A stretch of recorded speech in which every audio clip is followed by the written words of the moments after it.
Alhamdulillah, amma ba'du, assalamualaikum warahmatullahi wabarakatuh. Hadirin hadirat rahimakumullah. Alhamdulillah, segala puji bagi Allah Subhanahu wa taala yang memberikan kepada kita nikmat kesihatan dan taufik dapat kita bertemu lagi pada pagi ini untuk meneruskan kuliah duha kita di rumah ngaji Melaka. Mudah-mudahan hadirin hadirat juga yang mengikuti kuliah ini secara live di Google Meet dan sebagainya, semoga berada di dalam keadaan sihat wal afiyah insya-Allah. Sama-sama kita perbetulkan niat kita dan menjaga adab-adab kita di dalam majlis ilmu. Mudah-mudahan Allah Subhanahu wa taala mengurniakan kepada kita kelebihan-kelebihan dan manfaatnya insya-Allah. Allahumma amin. Jadi hari ini giliran sambungan kitab Misbahul Munir, muka surat Allah. Muka surat apa? 11. Salah kitab. 11. Bermula ihsan. Bermula ihsan. Di bawah. Bismillahirrahmanirrahim. Qala Syekhul Musannif rahimahullahu ta'ala wa nafa'ana wa iyyakum bi'ulumi fid darain amin ya rabbal alamin.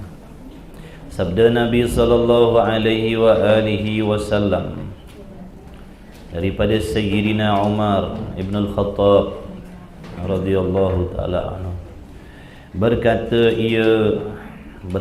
ia Sayyidina Umar, bainama nahnu julusun inda Rasulillahi sallallahu alaihi wa alihi wasallam dhata yawmin idh tala'a alaina rajulun shadidu bayadi thiyabi shadidu sawadi sya'ri لا يرى عليه أثر السفر ولا يعرفه منا أحد حتى جلس إلى النبي صلى الله عليه وآله وسلم فأسند ركبتيه إلى ركبتيه صلى الله عليه وسلم ووضع كفيه على فخذيه وقال يا محمد أخبرني عن الإسلام. فقال رسول الله صلى الله عليه وآله وسلم أن تشهد أن لا إله إلا الله وأن محمدا رسول الله وتقيم الصلاة وتؤتي الزكاة وتصوم رمضان وتحج البيت أن استطعت إليه سبيلا. قال صدقت. فعجبنا له يسأله ويصدقه. قال فأخبرني عن الإيمان. قال أن تؤمن بالله وملائكته وكتبه ورسله واليوم الآخر وتؤمن بالقدر خيره وشره. قال صدقت. قال فأخبرني عن الإحسان. قال أن تعبد الله كأنك تراه فإن لم تكن تراه فإنه يراك. Rawahul Muslim. Artinya, terjemahan hadis, di antara kami, kata Sayyidina Umar, di antara kami, yakni sewaktu kami, sedang-sedang kami, kami Sayyidina Umar serta dengan sahabat yang lain radhiyallahu ta'ala anhum, di antara kami menduduki kami di sisi Rasulullah sallallahu alaihi wa alihi wasallam. Jadi sahabat ni disuka duduk berdamping dengan Rasulullah kerana banyak manfaat, banyak ilmu, banyak petunjuk, banyak rahmat diperolehi. Maka dengan sebab itu para sahabat radhiyallahu ta'ala anhum sentiasa melazimi dengan Nabi sallallahu alaihi wasallam. Begitulah juga sifat yang sepatutnya kita ambil. Melazimkan diri kita suka bergaul, suka duduk berdamping dengan orang-orang soleh, dengan tok-tok guru, alim ulama. Bukan pakat-pakat lari. Bukan pakat lari daripada alim ulama, bukan pakat lari daripada orang soleh. Duduk di kalangan orang soleh, kita akan dapat banyak berkah, banyak manfaat, banyak kebajikan, banyak ilmu. Ibaratnya kita duduk di samping orang jual minyak wangi, sekalipun kita tak beli minyak wangi, dapat cium bau wangi. Tu ibaratnya kalau duduk dengan orang soleh, tok-tok guru. Sebaliknya kalau kita duduk di kalangan orang-orang toleh, orang-orang fasik, orang-orang zalim, ibaratnya seperti kita duduk berdamping dengan tukang besi, tukang canai besi. Makna kita akan terkena juga percikan-percikan api tadi, ataupun haba-haba kepanasan tadi. Isyarat kepada terjebak juga kita di dalam perkara-perkara fitnah apabila kita duduk berdamping dengan orang-orang fasik, orang zalim. Kemudian pada satu hari tiba-tiba sewaktu kami sedang menduduki kami di sisi Rasulullah sallallahu alaihi wasallam, tiba-tiba dengan tidak disangka-sangka kelihatan di atas kami seorang lelaki yang sangat putih pakaiannya, sangat bersih pakaiannya, putih pakaiannya, dan bersangatan hitam rambutnya, rapi rambutnya, kemas rambutnya, berkilau rambutnya, tidak nampak bekas-bekas perjalanannya. Apa maksud tidak nampak bekas-bekas perjalanannya? Makna tak ada tanda-tanda yang menunjukkan laki-laki tadi orang yang bermusafir.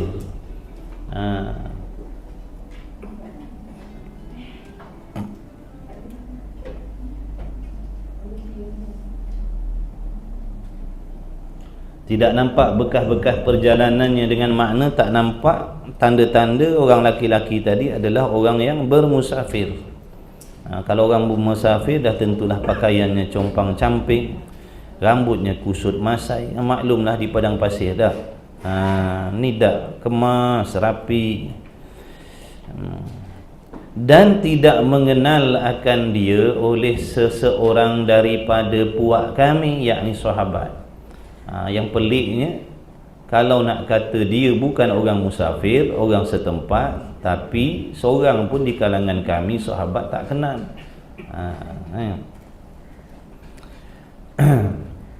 Nak kata orang musafir bukan, nak kata orang dekat pun bukan, sebab seorang pun tak kenal laki-laki tadi dah. Sehingga ia laki-laki tadi menduduki akan Rasulullah sallallahu alaihi wasallam. Dia pergi terus kepada Rasulullah, dia datang terus kepada Rasulullah, dan sandar ia, makna menyandarkan ia, menyentuhkan ia, menemukan dia akan dua lututnya, kepada dua lutut Rasulullah sallallahu alaihi wasallam. Macam seperti mana kita duduk bertahiyat tu, duduk tahiyat awal tu, saling bertemu lutut macam tu. Datang-datang terus duduk kepada Nabi dalam keadaan begitu. Lagilah sahabat pelik, siapa dia orang, tiba-tiba terus datang kepada Nabi macam tu. Rapat sangat nampaknya, kenal sangat nampaknya, mesra sangat nampaknya.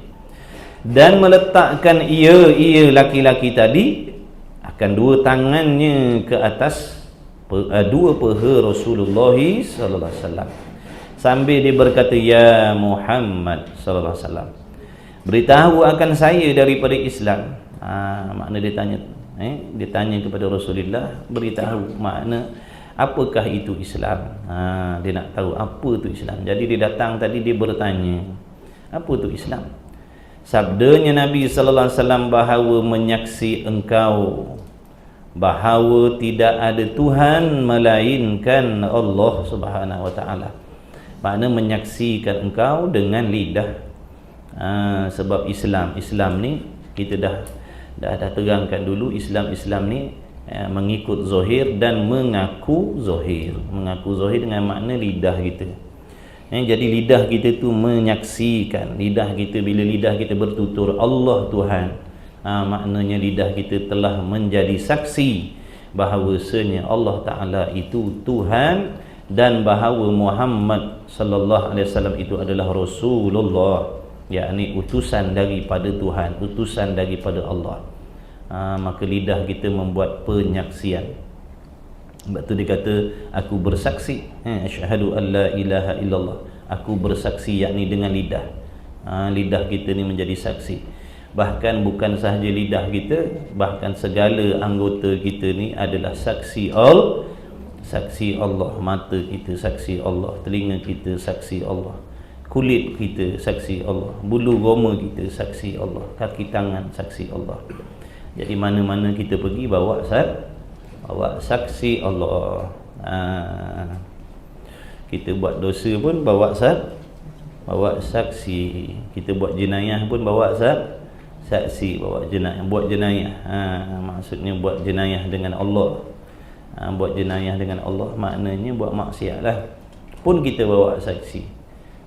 Kat dunia ni ada tak orang nak pergi buat jenayah dia bawa saksi sekali? Ada. Nak pergi mencuri bawa polis sekali, wartawan sekali. Mana ada maknanya tak cerdik lah. Tak cerdik lah kalau kita nak pergi buat jenayah, bawa saksi, panggil saksi sekali, tolong saksikan jenayah yang kita nak buat. Tapi sebenarnya kita ni sentiasa membawa saksi, dan mana saksi tu pula nanti di hari kiamat, tidak boleh kita nak sogok dengan apa-apa. Dia jujur dengan Allah. Apa yang dia lihat, apa yang dia tengok, apa yang dia pegang, semua dia akan naik saksi di hadapan Allah nanti di hari kiamat. Itu tangan kita, mata kita, telinga kita. Macam hari ni, saat ni alhamdulillah mata kita menjadi saksi, tengok jalan-jalan nak pergi kuliah. Telinga kita jadi saksi mendengar ilmu.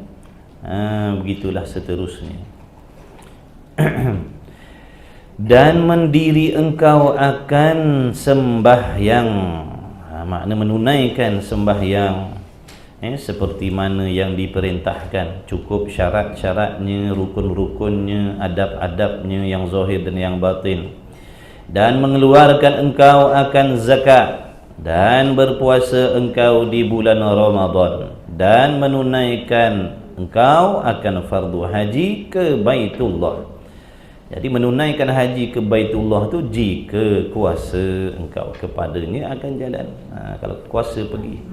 Kadang-kadang diri kita kuasa tapi keadaan pula jadi asbab tak mewajibkan kita pergi. Contohnya kalau pergi jadi mudarat. Ghalibnya kalau orang pergi haji tak sampai ke sana, hilang entah ke mana contohnya. Ataupun naik kenderaan yang tidak menjamin keselamatan, jadi tak wajib juga. Masuk dalam keuzuran, tak cukup syarat. Berkata laki-laki itu, makna selepas daripada Nabi sallallahu alaihi wasallam menerangkan, menjawab maksudnya segala pertanyaan tadi tentang Islam, lalu laki-laki tadi berkata, benar engkau. Kalau kita kata betul tu. Mana saya daripada Masjid Tanah ni, boleh tolong tunjuk tak jalan nak pergi rumah ngaji Melaka dekat Bukit Beruang lah. Pok cik tu pun duk bersungguh lah, duk terang lah kita, siap lukis peta lagi. Masuk sini jumpa traffic light, jumpa lebuh raya AMJ gini, jumpa lapangan terbang macam dia kata masuk dekat sini, masuk sampai kat situ, masuk simpang gigi, dalam 100 meter lebih kurang, tengok ada bangunan hijau, rumah mengaji. Lepas tu kita kata betul tu pakcik. Agak-agak kena sekeh tak dengan pakcik tu. Dah tadi kita tanya. Tadi kita tanya betul. Pakcik tu bersungguh lah duk terang. Lepas tu dah terang kita kata betul pakcik. Tak ke pelik pakcik tu? Kau ni tahu ke kau tak tahu? Tadi kau tanya, bila aku dah terang aku kata betul pula. Jadi sahabat pelik lah. Tadi dia tanya, lepas tu bila Rasul jawab dia kata betul pula. Betul kau ya Muhammad, betul kau, benar kau. Kemudian menanya lagi laki-laki itu, wahai Muhammad sallallahu alaihi wasallam, beritahu akan saya daripada iman. Iman tu apa pula yang Muhammad? Sabdanya Nabi sallallahu alaihi wasallam bahawa percaya engkau, makna di dalam hati. Percaya ni makna dalam hati, percaya dengan makna yakin engkau serta jazam. Yakin serta jazam. Bukan sahaja yakin, bahkan jazam. Jazam ni maknanya putus dah, tak ada keinginan, tak ada kebarangkalian untuk mengubah kepada kepercayaan yang lain. Itu makna jazam yang putus. Sama ada dia sihat, dia sakit, dia senang, dia susah, dia kaya, dia miskin. Dia duduk di mana-mana pun, dalam negara ke, duduk dalam negara Islam ke, pergi kat negara kafir ke, duduk atas langit ke, duduk dalam laut ke, duduk tengah pulau ke, begitulah pegangan dan kepercayaannya terhadap Allah, sikit pun tak bergoyang, sikit pun tak berubah. Tu orang panggil jazam. Bukan waktu senang lain pegangannya pada Allah, waktu dapat nikmat lain pegangannya pada Allah, waktu ditimpa bala lain pegangan daripada Allah. Itu tidak jazam.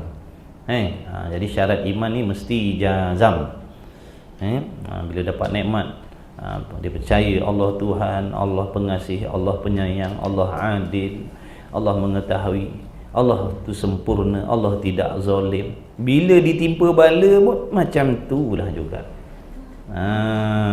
Tetap yakin, sekalipun ditimpa bala, dia tetap yakin Allah pengasih, Allah penyayang, Allah pengampun, Allah pemurah, Allah adil, Allah tak buat zalim, Allah mengetahui segala-gala. Sama je pegangan ni. Kadang-kadang ada di kalangan kita, na'udzubillah, bila dia dapat nikmat, tak apalah, nikmat seronok-seronok tak apalah. Tiba masa kita diuji oleh Allah, memperolehi perkara yang kita tak mahu. Di sinilah ramai yang kecundang imannya. Dia telah meragui, mulalah dia meragui Tuhan. Na'udzubillah. Bila cakap ragu je habislah. Cukup dengan ragu, rosaklah akidah. Sebab tu maksud jazam tu putus. Seandainya kita ni duduk dalam bala sepanjang-panjang masa, bala yang dah ada tak habis, datang lagi bala yang lain. Bala tu mana percubaan, ujian. Tetap hatinya begitu dengan Allah.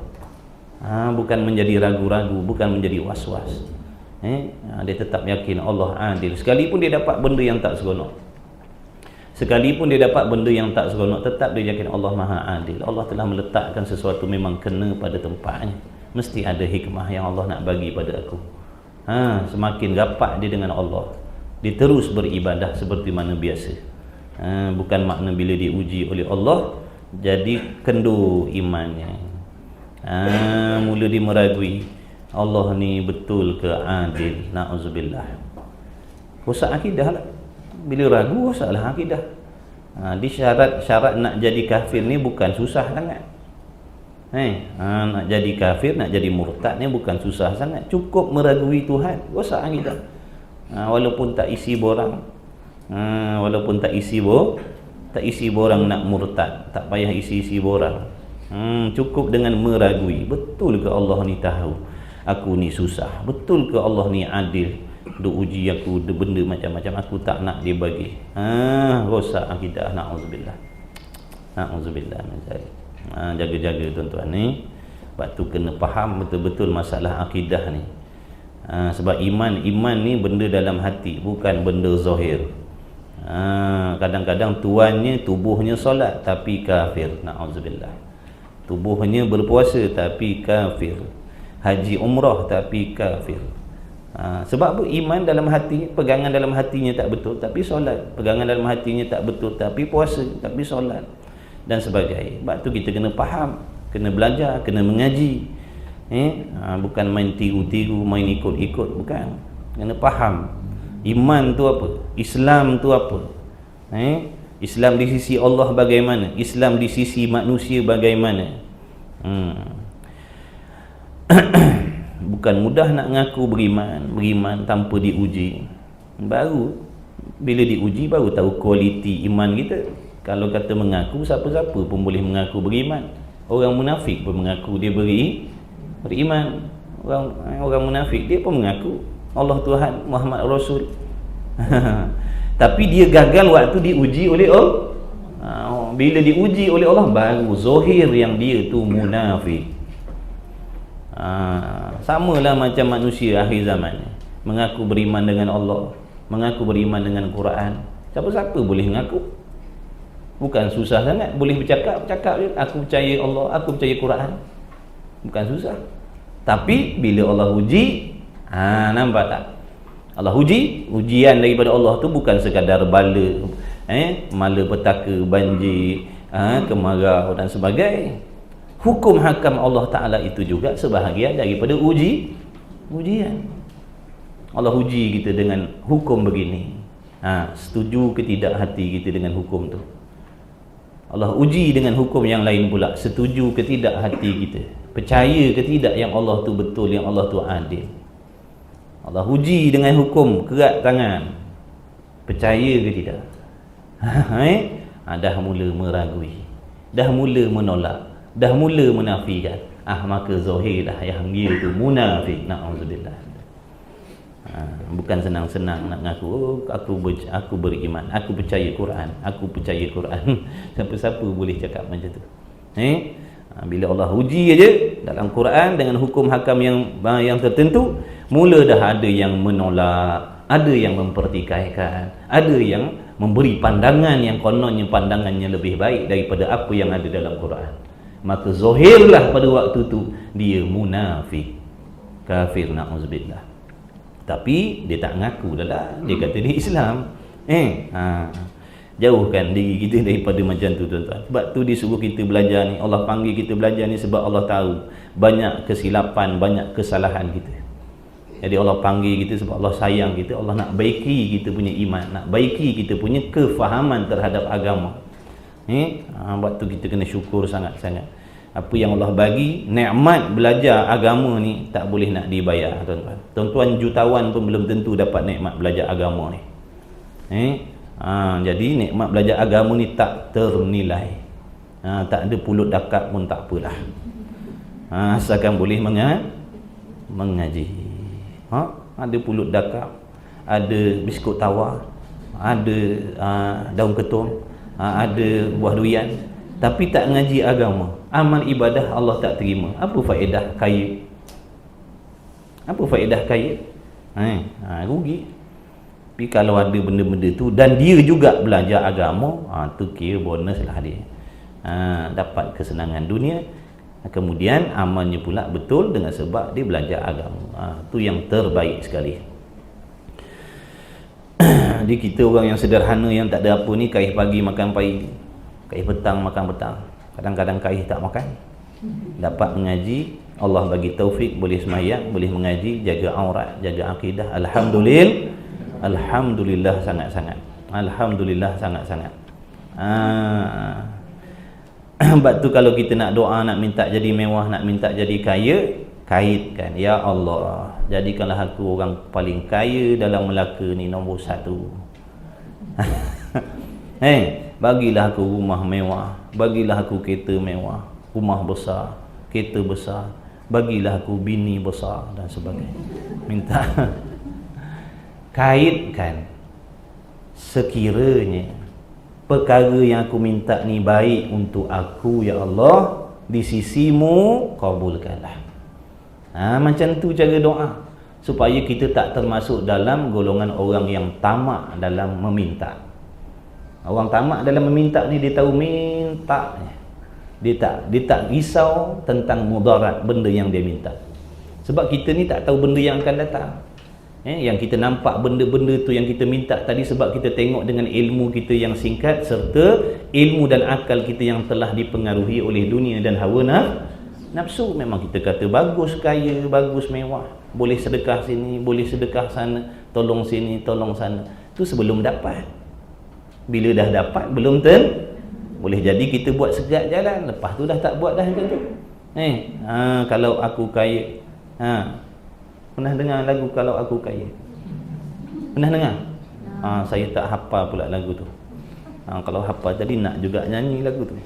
Kalau aku kaya, bil-bil api jiran tetangga nak tolong bayarkan, lubang-lubang kat jalan nak tolong tampalkan. Dah kaya, pandai-pandai engkau lah bayar, pahala aku nak bayar pula. Nampak?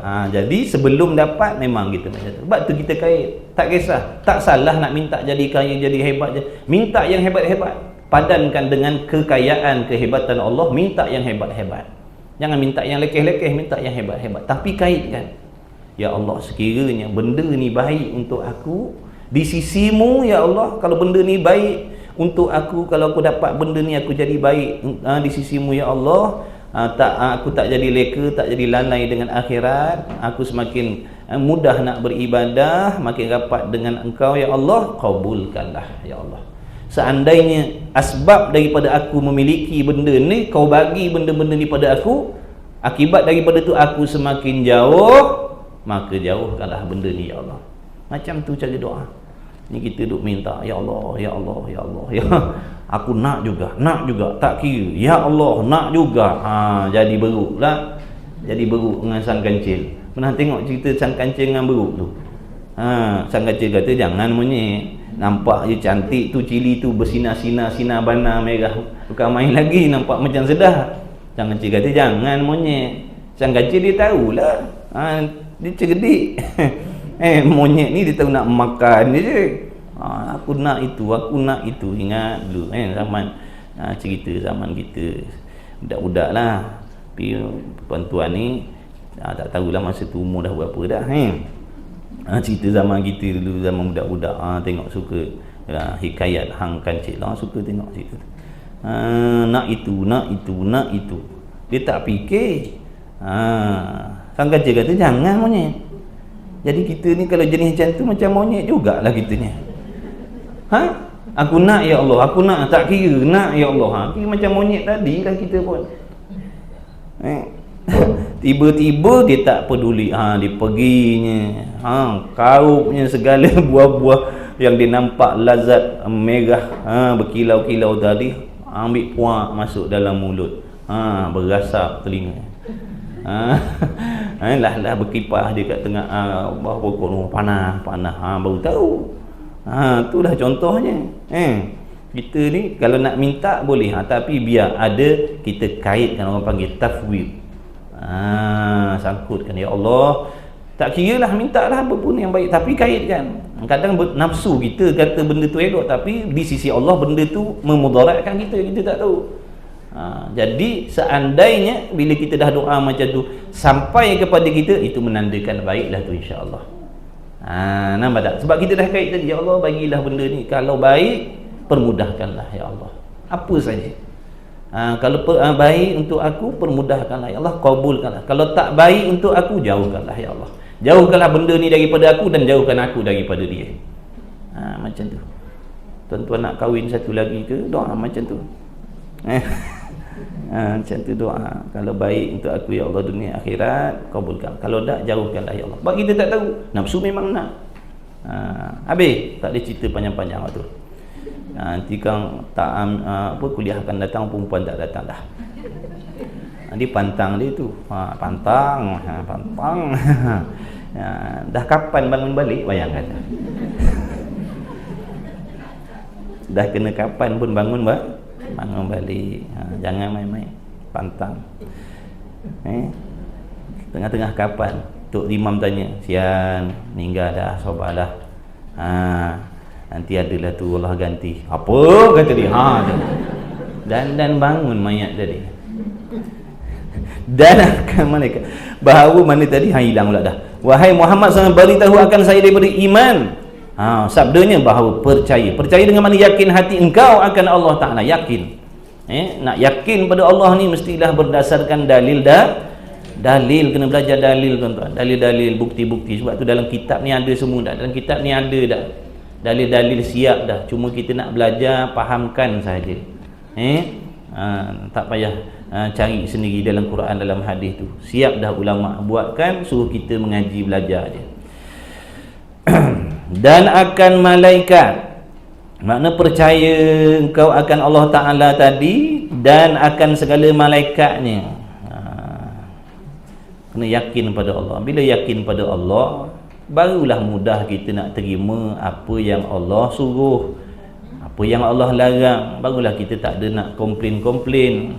Sebab percaya Tuhan dah. Percaya, bila dah percaya, terima apa saja.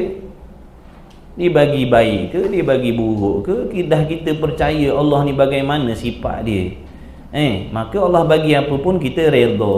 Sebab apa jadi macam tu? Sebab kepercayaan dia kepada Allah tu sangat-sangat hebat. Sehingga Allah bagi bala pun dia bersyukur.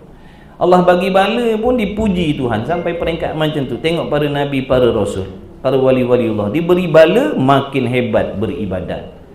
Dibala oleh Allah makin hebat beribadat, makin hebat perhubungannya, makin kasih dia kepada Allah. Kenapa jadi macam tu? Sebab kepercayaan dia pada Allah.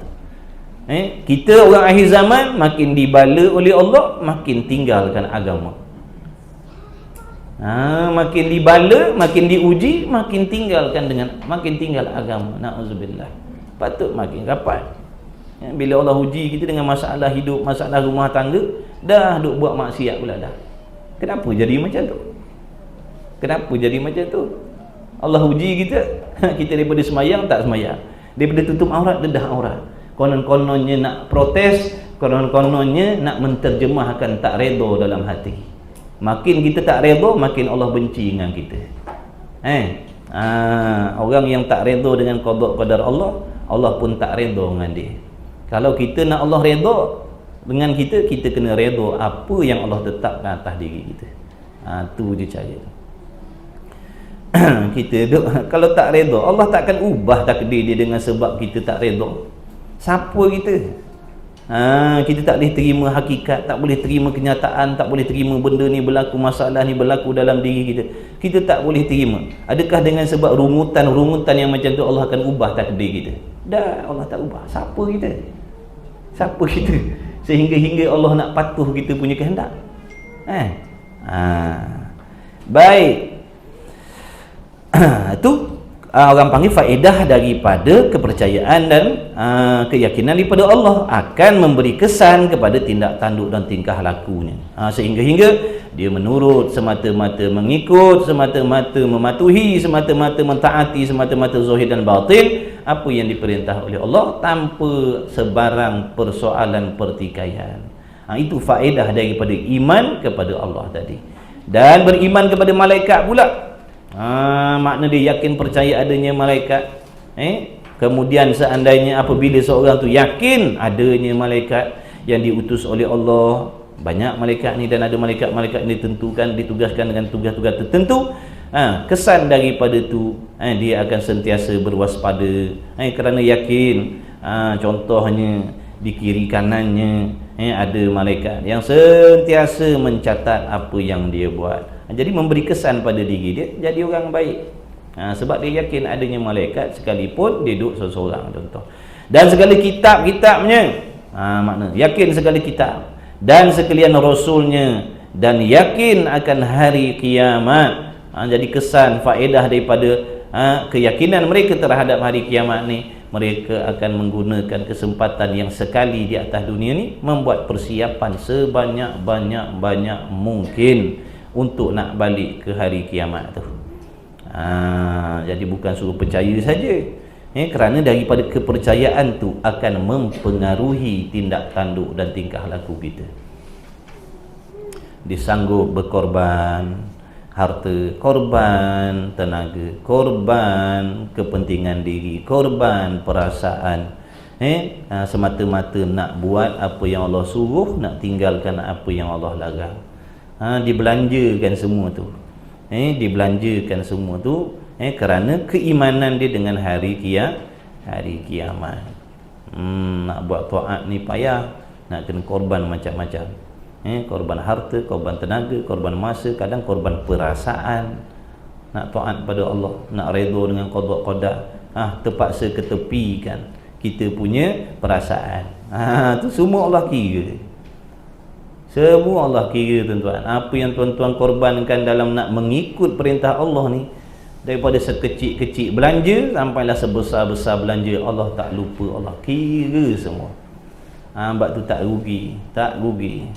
Kalaulah Allah tu macam manusia, macam makhluk, ilmunya, sifatnya, rugi kita ni tuan-tuan. Tuan-tuan bekerja, kadang-kadang tuan-tuan kerja lebih masa dan sebagainya. Kadang-kadang macam-macam lah, sampai melibatkan perasaan kita nak buat kerja yang diamanahkan. Gaji bertambah tak? Tak tambah gaji. Macam mana yang dia dah janji itulah. Biarlah kita buat kerja sambil menangis pun. Ini gua mana lebih pula ni 500. Kau menangis hari tu. Kau menangis hari tu, saya bagi lebih lah. Ada? Mana ada? Tak ada. Majikan atas dunia tak ada. Tapi Allah balas semua, kira habis. Allahu Akbar. Kira habis perasaan kita. Maknanya sanggup ketepikan perasaan kita tu sebab nak ikut perintah. Kira semua. Hebat sungguh Allah. Sebab dia mengetahui zahir dan batin.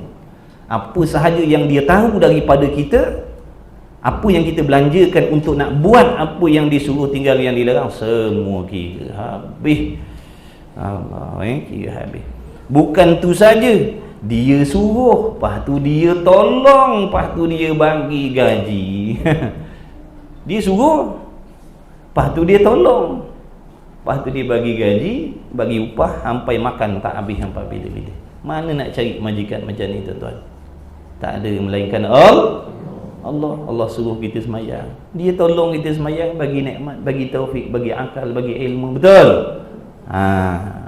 Dia suruh kita mengaji, dia tolong, dia bagi taufik, dia bagi ilmu. Lepas tu dia bagi pahala pula dah.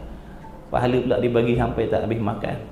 Dalam syurga besok senang selama-lama. Tu. Jadi tak rugi. Kita beribadat, taat tak rugi. Perniagaan yang tak pernah merugikan. Jadi banyak-banyakkanlah amal. Gerak kita pun amal, diam kita pun amal. Contohnya, ni je masa sekali, kesempatan sekali ni je Allah bagi, transit kat dunia ni sekejap untuk buat amal sebanyak mungkin. Lepas mati dah tak ada ibadat lagi dah. Sekalipun kita duduk dalam syurga besok, dah tak ada dah ibadat, mengaji, semayang, puasa, zakat, haji, umrah, tak ada dah dalam syurga tu. Syurga tu bukan tempat ibadat, tempat berehat. Jadi nak penat-penat sini je, sekali ni je tuan-tuan. Nak jadi pemaaf, sinilah tempatnya. Nak jadi orang berendah diri, sinilah tempatnya. Nak jadi orang bersangka baik, sinilah tempatnya. Jangan kata nantilah lepas mati nanti aku nak jadi orang yang pemaaf. Apa faedah dah lepas mati?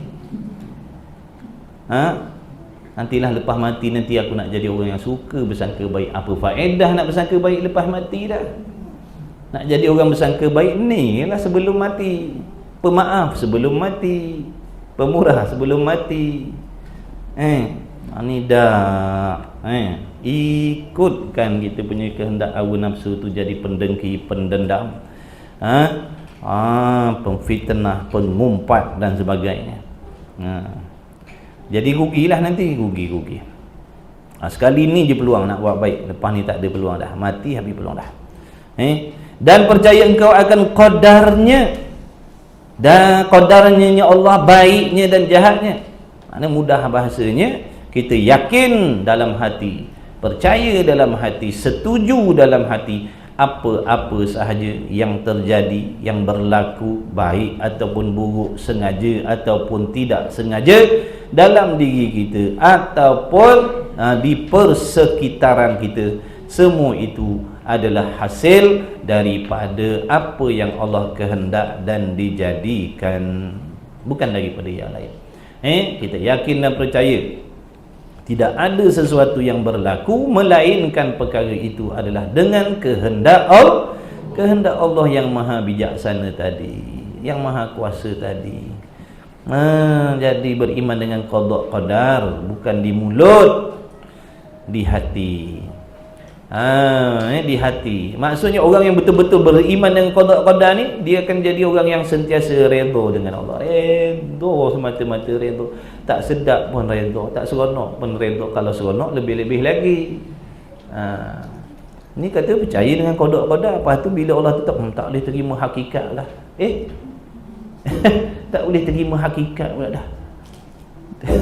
Dah kata percaya dengan qada, yakin yang Allah Ta'ala tu Tuhan yang menentukan apanya, makna yang kita lalui dalam hidup ni, Allah yang tentukan. Allah tu pula Maha Pengasih, Maha Penyayang, Maha Mengetahui, tidak zalim, apa yang dibuat kena pada tempatnya. Dah, kenapa kita tak boleh terima kalau kita yakin apa yang Allah buat atas diri kita ni kena pada tempat? Jadi cakap senang.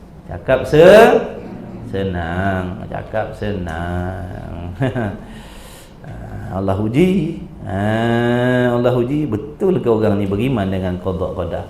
Uji. Allah bagi benda yang kita tak mau. Nak tengok ya ke tidak, terima ke tidak. Tu masing-masing lah jawab. Kita tak tahu. Benda dalam perut tuan badan yang tahu, orang lain tak tahu. Tuan rumah dia je yang tahu apa barang perabot ada dalam rumah dia, orang lain tak tahu. Jadi kita sendiri kita tahulah bagaimana kita terima qada Allah. Merungut ke? Merungut ke, tak redha ke, macam-macam ke? Tu kita sendiri. Kalau rasa-rasa tak betul, taubat pada Allah banyak. Berkata lelaki itu, benar engkau ya Muhammad sallallahu alaihi wasallam. Kemudian menanya pula lelaki itu, beritahu akan saya Muhammad daripada ihsan. Ihsan tu apa pula? Sabdanya Nabi sallallahu alaihi wasallam bahawa engkau mengerjakan ibadat akan Allah Ta'ala itu seolah-olah engkau, bukan betul-betul, seolah-olah engkau melihat akan dia. Macam kau tengok, macam kau nampak Allah tu depan mata kau beribadat. Maka jika engkau tidak nampak akan dia, maka ia Allah tetap melihat akan kau. Apa maksud tu? Apa maksud buat ibadat seolah-olah kau tengok, kau nampak Tuhan ataupun Tuhan nampak kau? Nak bagi tahu, orang yang beribadat dalam keadaan begini, ibadatnya sangat-sangat sempurna. Sangat sempurna. Bukan zahirnya sahaja, sampai ke dalam hati dia pun dia jadi. Sebab tadi kan dia dah beriman dengan Allah, makna dia kenal Tuhan ni. Yang kata Allah ni bukan disebut nama je, dia kenal, dia tahu, dia faham sifat-sifat yang sepatutnya, yang wajibnya, yang mustahilnya, harusnya pada Allah dia tahu. Contohnya tentang pengetahuan Allah, dia yakin yang Allah Ta'ala ni mengetahui segala-gala zahir dan batin. Tak pernah terlupa, tak pernah terleka, tak pernah terlepas pandang, sentiasa melihat, memandang, mendengar dan sebagainya. Jadi apabila dia dah kenal yang Tuhan tu begitu, kemudian kalaulah dia tu sembahyang contohnya di hadapan Tuhan yang begitu hebat, sempurna sifatnya, sudah tentulah dia akan melakukan apa yang Allah buat tadi, mengikut seperti apa yang Allah tu suruh. Dia akan buat sehabis baik, sehabis cermat, sehabis sempurna, sehabis-habis ikhlas. Sebab kalau dia tak ikhlas, Allah tahu dalam hatinya ada syirik khafi, menyengutukan Allah dalam tujuan ibadat. Pahala pun nak, pujian pun ya. Pahala pun nak, pujian pun nak juga. Pergi haji, pahala pun nak orang panggil haji pun ya juga. Nak orang panggil hajah pun ya juga.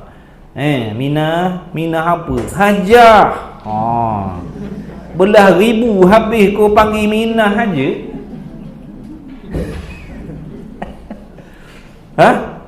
Belah ribu habis kau panggil minah aja. Kau tak tahu kau dah pergi haji. Marah orang tak panggil kita haji hajah. Dah kita pergi haji itu pergi haji itu nak apa benar? Nak orang panggil? Nak pergi orang panggil pergi tempah name tag je lah. Tak payah habis belah ribu, RM5-6 memulih. Tulis Hajah Aminah, letak, orang akan panggil lah insya-Allah. habis pahala. Tu yang kata tadi, pahala pun nak, panggilan orang pun nak tak? Jadi Allah tahu tak dalam hati kita ada benda tu? Tahu. Jadi dah tak ikhlas. Bila dah tak ikhlas, tak dapat pahala. Makna inilah gambaran orang yang beribadah seolah-olah melihat Allah Ta'ala tadi. Dia akan jaga sehabis-habis, dia akan cermat sehabis, dia akan buat yang terbaik sekali. Dia takut Allah benci pada dia, takut Allah murka pada dia, takut Allah tak bagi ganjaran pada dia, sehingga dia jaga segala-gala. Sama ada di mana-mana dia berada, begitulah keadaan dia. Ibaratnya kalau macam kita bekerja, buat kerja depan majikan kita, majikan ada duduk congok depan kita, dah tentulah kita buat yang terbaik sekali, supaya majikan tadi sayang dengan kita, suka dengan kita, bagi allowance lebih dengan kita, dah macam-macam lagi lah. Tu gambaran kinayah daripada orang yang ikhlas tadi. Begitulah amalnya, sekalipun dia tak dapat melihat Allah, tapi pegangan dan kepercayaan daripada Allah itulah yang memberi kesan pada diri dia, sehingga dia buat ibadah sungguh-sungguh pada Allah Ta'ala. Sekalipun orang tak nampak, orang tak tahu, dia akan buat sehabis-habis baik. Itu yang dimaksudkan dengan ihsan ataupun ikhlas tadi. Kalau belakang orang pun begitulah dia semayang, depan orang pun begitulah dia semayang. Belakang orang dia baca Quran macam tu, depan orang pun macam itulah. Tak ada apa-apa pun, sebab dia buat tadi bukan dipengaruhi oleh suasana, tidak. Dia buat ibadat tadi bukan orang panggil, dia buat ibadat tadi bukan terkesan dengan suasana, tidak. Dia buat tadi semata-mata hatinya ihsan dengan Tuhan. Jadi kok mana-mana pun dia buat begitulah amalnya. Dia tak terpengaruh dengan orang. Orang ada ke orang tak ada, macam itulah dia semayang, macam itulah dia ngaji, macam itulah dia ibadat. Kemudian katanya musannif, maka nyatalah bahawa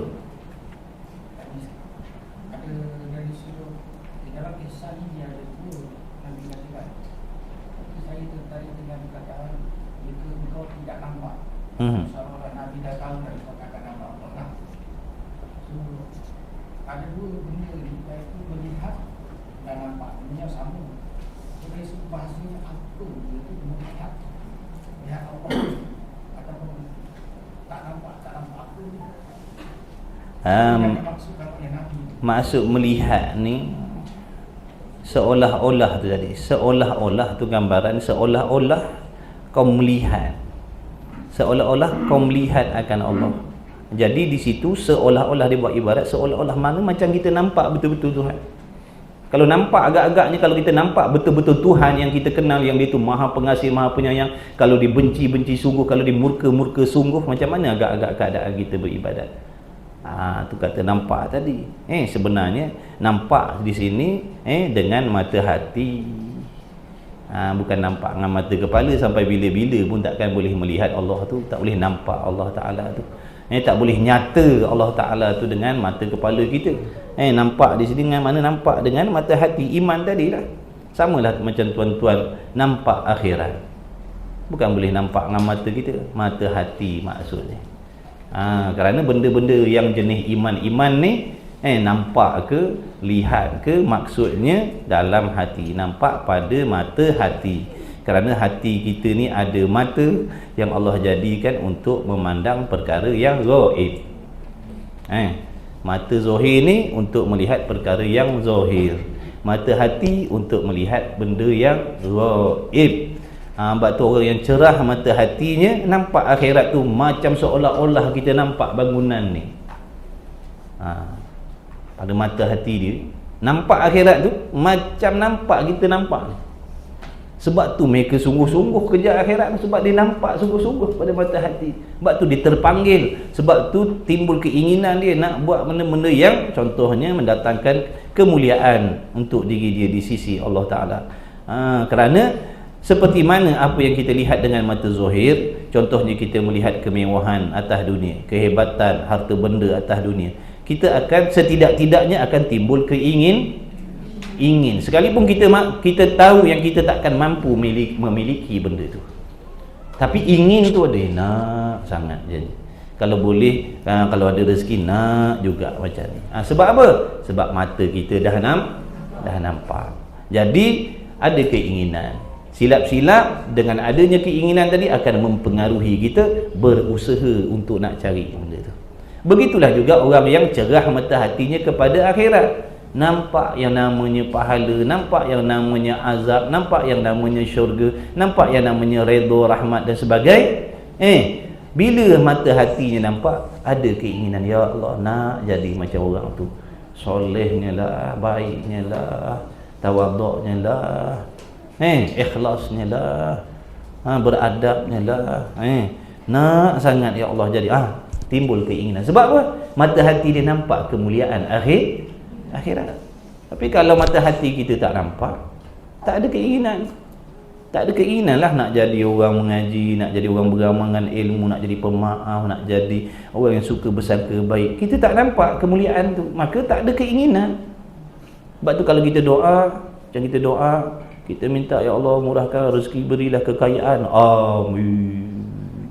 Berderu amin. Sebab nampak kemewahan. Tapi ya Allah jadikanlah aku orang yang soleh bertakwa. Amin. Lemau. Sebab apa? Tak nampak. Selalu jumpa masalah tu. Dalam kuliah kita doa ya Allah. Kalau minta harta kekayaan, jadikan anak bini keturunan kami ni orang kaya raya. Amin. Kami bersungguh amin. Jadikanlah kami ni anak-anak kami orang bertakwa. Takwa apa barang? Dengan takwa bukan boleh beli tanah, bukan boleh beli rumah. Orang tak pandang hebat pun kalau ada takwa. Sebab tu kita tak aminkan. Sebab apa? Buta. Mata hati kita buta akhirat. Sebab tu kena banyak bersihkan hati. Mudah-mudahan Allah celikkan mata hati kita sehingga nampak benda akhir. Bila nampak benda akhirat, ada keinginan dan mempengaruhi kita berusaha ke arah tu. Macam tu. Boleh tak saya tanya, dalam kita mengerjakan ibadat, kita bayangkan ataupun kita tahu tentang fadilat itu? Boleh. Dalam kita beribadat, boleh tak kita beribadat kerana nakkan, mudah kita cakap, nakkan fadilat dia, nakkan kelebihan, murahkan rezeki, contohnya Al-Waqi'ah begini, Al-Mulk begitu, maka kita pun beramal lah. Boleh ke tidak? Jawabnya boleh. Masuk dalam kategori ikhlas juga, tapi grade B, grade C lah. Dah apa faedahnya? Faedahnya Allah Ta'ala dan Rasul kadang-kadang menceritakan, memberitahu kelebihan sesuatu amal. Kalau tak ada benda tu tak dibolehkan, bahkan menyebabkan orang jadi rosak. Nabi dan Rasul Allah Ta'ala takkan menceritakan apakah kelebihan amalan-amalan tertentu. Jadi kata Al-Imam Al-Ghazali rahimahullahu ta'ala, itu sebenarnya adalah untuk orang panggil taruh cadang, mudah bahasa kita, taruh cadang untuk orang yang dhaif iman. Dhaif iman, lemah, lesu, tapi bila memandangkan upah-upah yang Allah sebut, tertarik dirinya hampir nak dekat dengan Allah. Daripada tak solat jadi nak solat, daripada tak mengaji nak mengaji, daripada tak baca Quran nak baca Quran, daripada tak baca wirid nak baca wirid. Bukankah dia dah beribadah? Bukankah dia dah dekat dengan Allah dah tu? Ada pun orang yang dah muntahi, maknanya orang yang dah lebih-lebih, yang dah mengerti, yang memahami. Makna mereka tak pandang dah benda-benda tu. Sebab dia dah sangat-sangat memahami, dah sangat dewasa dalam bab ibadah ni. Adapun kita yang masih kekanak-kanakan, kebudak-budakan ni, kena pandang upah tu, baru kita rajin nak buat. Masuk dalam ikhlas juga tu. Tapi bukan grade A tadilah. Grade A ni dia semata-mata buat sebab nak menunaikan hak dia sebagai hamba, tu je. Mudah-mudahan Allah sayang dia, Allah redha dia, tu je. Allah nak bagi pahala, tak nak bagi, itu hak Allah. Kita nak duduk situ, tak payahlah. Tak payah. Tadika buat cara tadika. Kita tadika buat jaga tadika lah, nakkan pahala. Nanti lama kelamaan makin mengaji, makin faham, makin Allah buka hati kita, makin beri kepahaman kita, nanti dia akan berubah dah. Berasa macam tak kena pula ni. Yang Allah bagi banyak ni pun tak tersyukur. Dia dah jadi macam tu. Macam kita dengan mak bapak kita lah. Waktu kita kecil-kecil nak suruh pergi kedai, kena ada upah. Kalau tak upah 20 sen kita tak pergi. Sekarang dah tua macam tu juga kan. Mamat pergi beli bawah 20 sen ada mak. Batang cangkul boleh dapat nanti kerang. Dah tua bangka pun nak upah lagi apa. Silap-silap kalau mak kita tak suruh pun kita buat. Kalau dia suruh pun kita takkan ambil apa-apa upah. Sebab kita dah dewa, dah faham berapa banyak jasa mak bapak aku pada aku melahirkan aku pun tak terbayar. Ni nak minta 20 sen pula dah. Sebab dia dah dewasa, tapi budak-budak dia tak erti. Jadi boleh tak kita nak marah budak-budak kalau kita nak suruh dia pergi kedai dia nak aiskrim? Boleh marah dia? Tak boleh. Kalau kita marah, kita yang bodohnya. Dah memang dia macam tu, tahap dia gitu. Jadi kita nak pelekehkan orang yang beribadat kerana nak syurga, kerana nak pahala. Bodohlah kita. Makna kita tak kerti.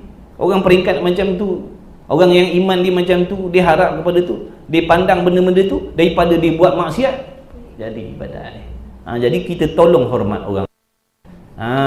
Mentang kita ngaji lama, dah dulu semayang dah macam-macam, apa ni nak semayang kerana pahala? Kalau tak Allah tak bagi pahala, kau tak semayang lah. Bukan main. Jangan sombong lah. Tak payah sombong. Tolong hormat orang lain. Kalau betul hatinya baik, dia tak macam tu. Dia tak akan pelekehkan orang yang buat ibadat kerana nakkan syurga. Kalau betul hati dia baik. Sebab tu Nabi duk cerita ada fadilatul a'mal, fadailul a'mal. Kitab-kitab yang mencerita tentang kelebihan amal. Sebab apa? Nak tarik minat kita yang doih-doih ni, yang lemah-lemah iman ni. Dengar kelebihan baca Quran, dengar kelebihan puasa begini, kita nak puasa. Nanti lama-lama bila dia dah jadi terbiasa, kemudian sambil-sambil dia belajar, makin faham, makin dia makin baikilah niat dia tadi. Daripada niat yang rendah, boleh jadi nanti semakin lama semakin baik dah keikhlasan dia. Daripada grade B tu boleh jadi tukar jadi grade A. Ni tiba-tiba nak duk lompat grade A. Janganlah macam tu. Biar ikut step dia. Dia ada step dia. Iman kita ni ada naik, ada turun, ada tebal, ada nipis. Kemudian katanya musannif,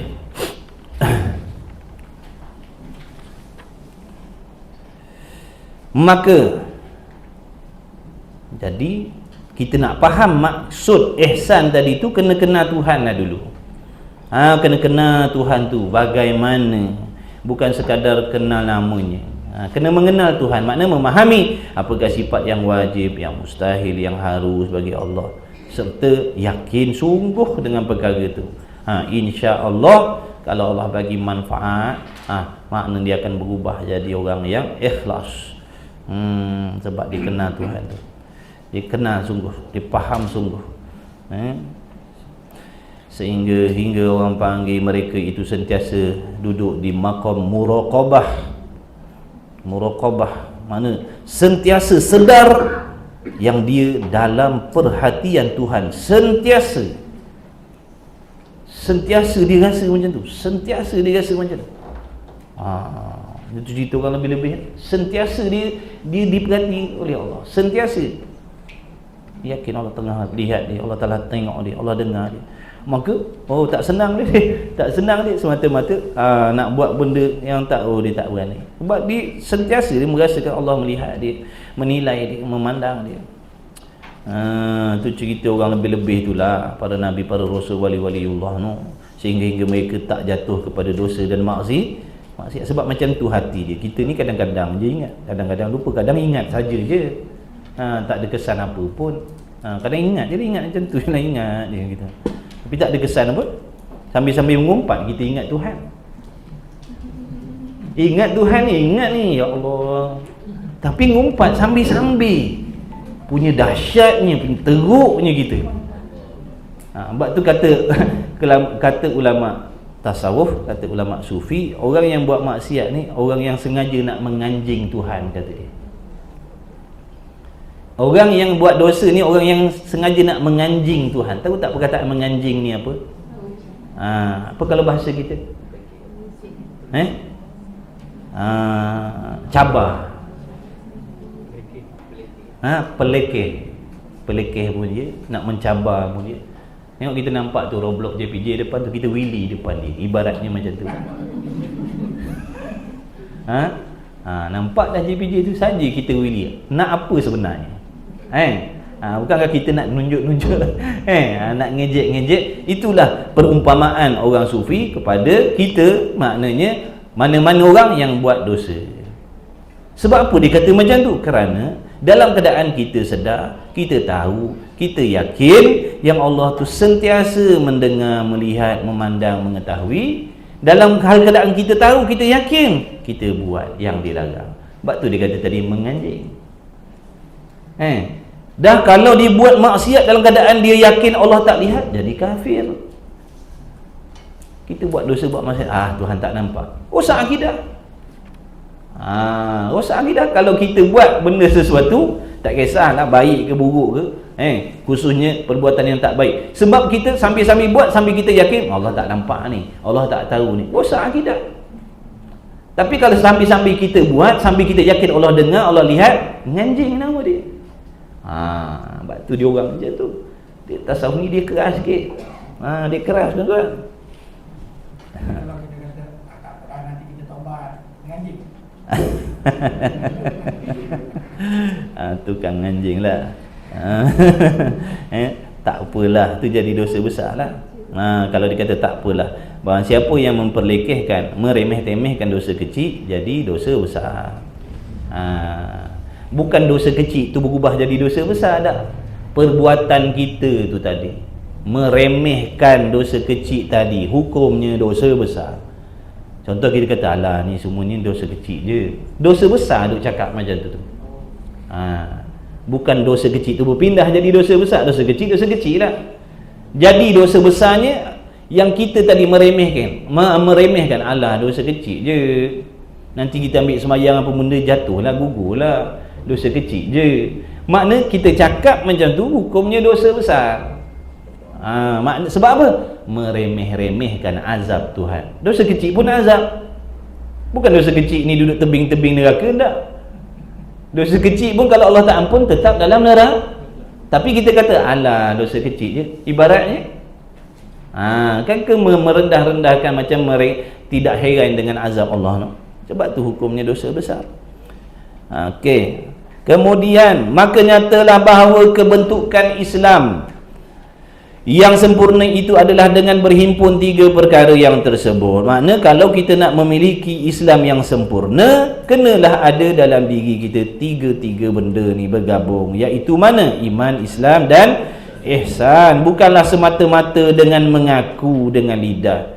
Bukan semata-mata dengan mengaku aku Islam, aku ni beriman, aku ni ikhlas. Bukan semata-mata mengaku dengan lidah dengan Islam juga, padahal tidak menunaikan segala rukun Islam dan rukun iman dan ihsan yang tersebut. Maka adalah pada hakikatnya, hakikat mana? Hakikat orang yang semata-mata mulutnya sebut aku Islam, aku beriman, aku ni orang ikhlas, hakikatnya orang ni tidak mengenal agama. Sebenarnya kita orang yang tak kenal agama lagi. Kalau kita macam tu, kita tak faham agama lagi. Sekalipun kita mengaku kita Islam, tapi amalannya tidak. Sebenarnya kita tak kenal, tak faham lagi agama tu apa.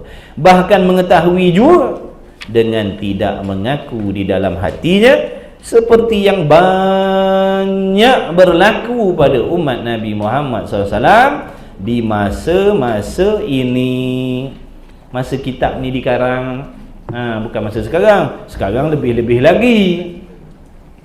Sekarang lebih-lebih lagi ni ngaku Islam ni, tapi hatinya tidak. Bila dengar nak tegakkan hukum Islam, rimah semua orang. Susahlah kita macam ni, susahlah ni, habislah, susahlah. Patutnya ya Allah, alhamdulillah, Bila lagi kita nak merasa ditadbir dengan hukum syariat yang sebenar-benar? Ni bila dengar je, harap-harap janganlah berlaku. Astagfirullah. Harap-harap jangan berlaku. Padahal yang cakap ni Islam. Sembahyang, haji, umrah. Kat Kaabah menangis. Bila sebut je tentang hukum Quran, tadi menangis, ya Allah, apa kena. Tu kata berlakon je. Berlakon siapa? Boleh berlakon. Jadi jangan berlakon. Allah tahu. Menangis keluar air mata darah pun Allah tahu hati kita tak berapa suka dengan Islam. Menangis sampai keluar air mata darah pun Allah tahu dalam hati kita ni ada kita sembunyikan. Ada tempat-tempat dalam agama yang kita tak seronok. Mana kita nak lari? Nak lari mana? Allah tahu segala apa yang ada dalam lipatan hati kita tu. Tak boleh nak sorok. Dengan orang kita boleh sorok, dengan Tuhan tak boleh. Allah tahu. Menangis, melalak, meraung, tapi dalam hati ada keraguan, kesangsian dengan kitab Tuhan. Mana kita nak lari? Tak boleh lari. Maka baiki. Masih ada masa. Belum terlambat lagi. Andai katalah ada begitu sebelum ni dalam hati kita, sudahlah, taubatlah pada Allah. Kalau tak ada faedah kita mengaji. Tak ada faedah lah kita mengaji kalau hati kita macam tu juga. Ni kita mengaji hal akidah ni, hal iman ni.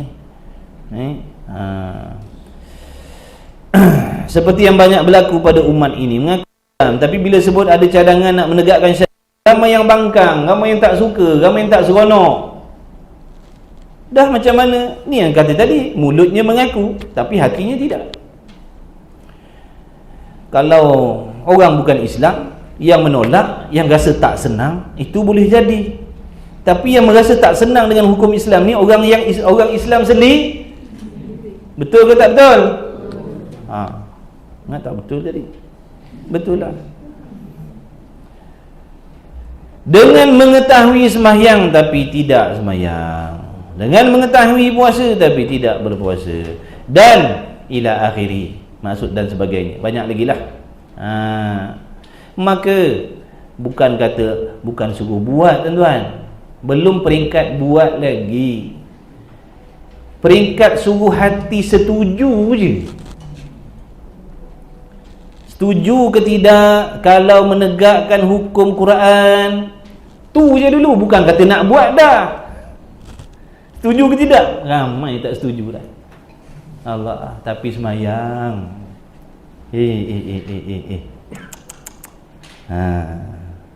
Na'udzubillah. Dan sebagainya. Maka dengan huraian yang panjang, anda nak tahu panjang lebar lagi masalah iman, Islam, ihsan ni, hendaklah engkau lihat dalam risalah saya, dalam kitab saya. Bukan saya saya tak ada apa risalah yang saya buatnya. Ni lah tuan pengarang ni. Yang bernama Hablul Matin fi Ma'rifatid Din. Kitab tu, dalam tu kitab tebal. Huraian ni lagi panjang lagi. Wallahu a'lam wa ilmuhu wa atam. InsyaAllah. Nak tanya bulan puasa biasa ada kelas ke sini? Yang sudah-sudah? Tak ada lah dah. Yang biasa-biasa? Yang adatnya tak ada lah. Mana hukum adatnya tak ada lah. Puasa-puasa sebelum memang adatnya memang tak ada kelas lah. Tu dah tadi kata pada adatnya memang tak ada bulan Ramadan. Tapi baguslah tu. Boleh. Tahun ni berajat memang tak teruskan. Alamak.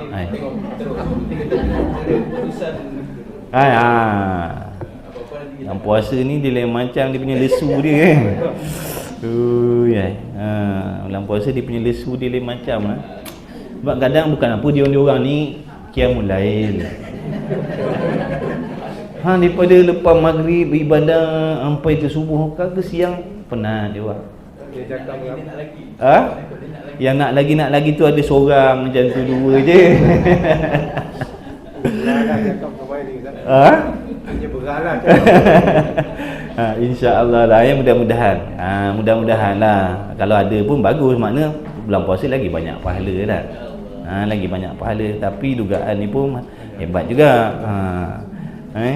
Ikutlah nanti bagi tahu lah. Jadi kita ada berapa kali lagi kelas agak-agak? Puasa bulan berapa ya? Lempat. Oh, masih lagi. InsyaAllah bukan banyak masih lagi, dah dekat dah lah. InsyaAllah tengoklah macam mana keputusan mesyuarat rumah ngaji nanti. Andai kata bulan Ramadan ada kelas, kita cubalah buat. Kalau sekali dua ustaz tak datang, ustaz datang tu cuti dah.